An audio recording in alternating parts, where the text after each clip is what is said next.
वक्फ कानून पर अंतरिम रोक लगने के बाद कैसे भाजपाइयों ने सीजीआई संजीव खन्ना को खुला टारगेट किया। आप अच्छे से जानते हैं, किसी ने कहा कि सुप्रीम कोर्ट ने लोकतंत्र की धज्जियां उड़ाई, तो किसी ने कहा कि सीजीआई खन्ना ने धार्मिक युद्ध भड़काया।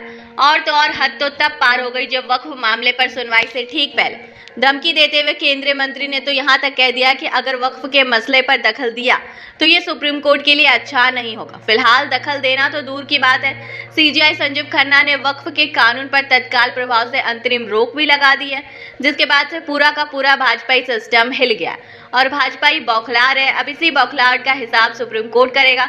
जहां चौंकाने वाली खबर निकलकर सामने आ रही है, एक्शन अब सीजीआई संजीव खन्ना की तरफ से नहीं बल्कि नए चीफ जस्टिस बीआर गवई की तरफ से होने वाला है। और कितना तगड़ा एक्शन होने वाला है, इसका इशारा भरे कोर्ट रूम में जस्टिस गवई ने सीजीआई खन्ना के रिटायरमेंट के ठीक पहले कर दिया।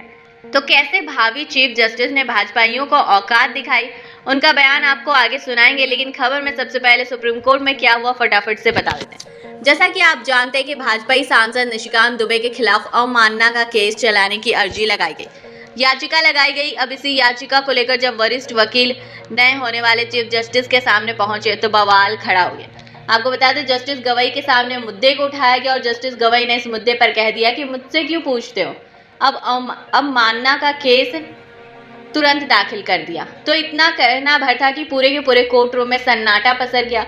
कैसे सीजीआई संजीव खन्ना के बचाव में भावी चीफ जस्टिस ने सख्त तेवर दिखाए, इसको लेकर कोर्ट में मौजूद वरिष्ठ पत्रकार प्रभाकर कुमार मिश्रा ने बड़ा खुलासा किया।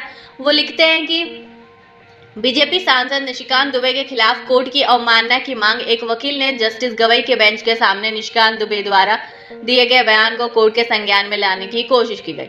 जस्टिस गवई ने एडवोकेट से पूछा कि क्या आप चाहते हैं कि वकील ने इस पर कह दिया कि माय लॉर्ड, हम उनके खिलाफ अवमानना का मामला चलाने की मांग करते हैं। अब जैसे ही भरे कोर्ट रूम में जस्टिस गवई से ये मांग की गई, जस्टिस गवई ने अवमानना के केस पर जो बयान दिया वो सोशल मीडिया पर जमकर वायरल हो रहा है।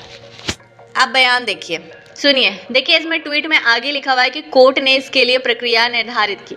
कोर्ट से पूछने की जरूरत क्या, अटॉर्नी से सहमति की जरूरत होती है। एडवोकेट इस पर बोले, ओके माय लॉर्ड। तो इस छोटे से रिएक्शन से आप अंदाजा लगा सकते हैं कि जस्टिस गवई ने भी अवमानना की कार्रवाई को सपोर्ट कर दिया। वो चाहते तो कह सकते थे कि इस तरह की याचिका सुप्रीम कोर्ट में लेकर क्यों आते हो, अटॉर्नी जनरल के पास जाओ, लेकिन उन्होंने ऐसा कुछ नहीं कहा, बल्कि डायरेक्ट कह दिया कि मुझसे क्यों पूछते हो, अटॉर्नी की सहमति से अवमानना का केस लगाओ। आपको बता दें, जस्टिस गवई का दिया गया यह बयान सोशल मीडिया पर वायरल हो रहा है।